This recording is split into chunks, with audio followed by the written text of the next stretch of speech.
Good morning mga kaprobinsya. Ayan.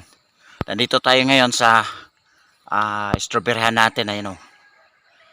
So, napakaaga kong gumising para pumunta lang dito para lang mag-harvest ng strawberry. Ayan. So, kahapon mga kaprobinsya dito, naglinis po ako. Nilinis ko po yung mga dahon ng mga laya mga kaprobinsya sa strawberry para po ay tuloy-tuloy po yung pag-plasing niya ng mga magagandang sibol. Ayan. So lika, panoorin natin yung strawberry. At syempre, mag-harvest na rin tayo kasi sa araw na to mag-harvest tayo kasi another day na naman po sa pag-harvest sa strawberry natin, ano?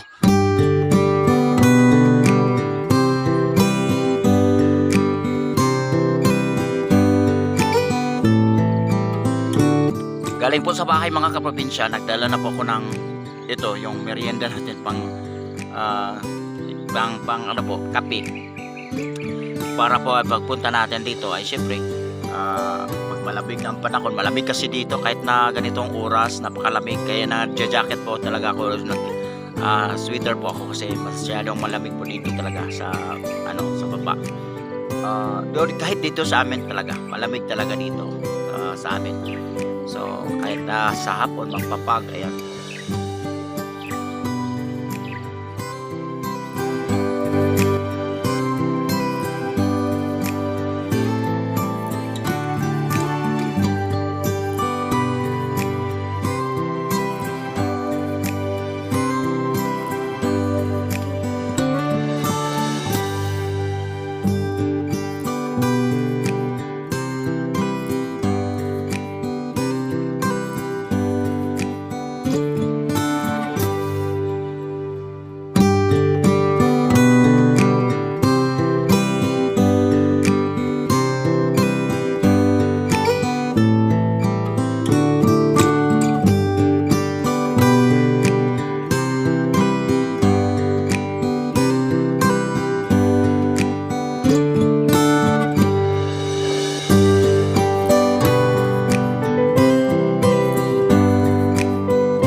Ito mga kaprobinsya, nag-ano na tayo, yan. Yung mga runners niya mga kaprobinsya ay nilagay na natin sa plastic, ayun o.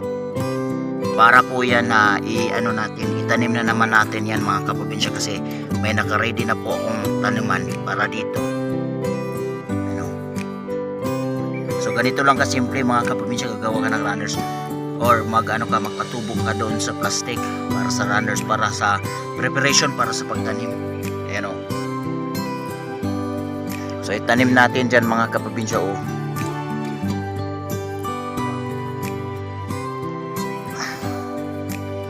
Itanim natin dyan banda mga kaprobinsya. Ayan o. Yun ang ready na natin. 4 na garden yata yan. At saka dito rin o. Idugtong natin dito mga kaprobinsya. Ayan o. Yung 3 yan. At saka dito. Para lumuwag naman kahit konti yung strawberry natin. Next time doon naman o sa taas. Ayan. So hinay-hinay lang mga kaprobinsya, at least mayroon tayong kikitain po.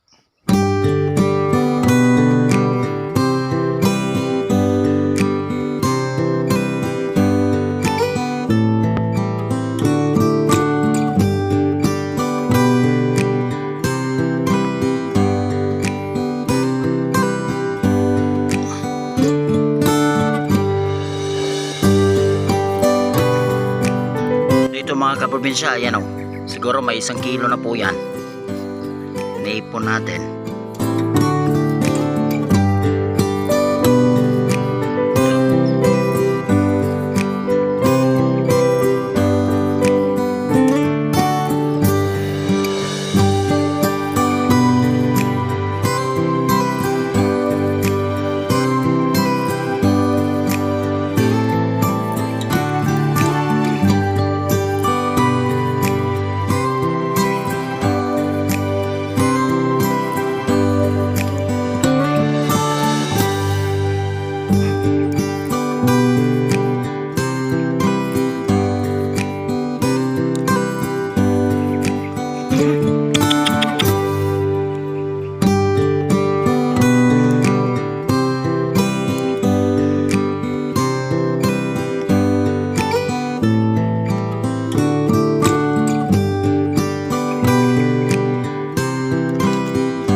probinsya sa hindi pa nakapag-subscribe sa YouTube channel natin, please subscribe my YouTube channel Benz TV20 at i-click ang notification bell dyan para updated tayo sa lahat ng mga video na in-upload ko.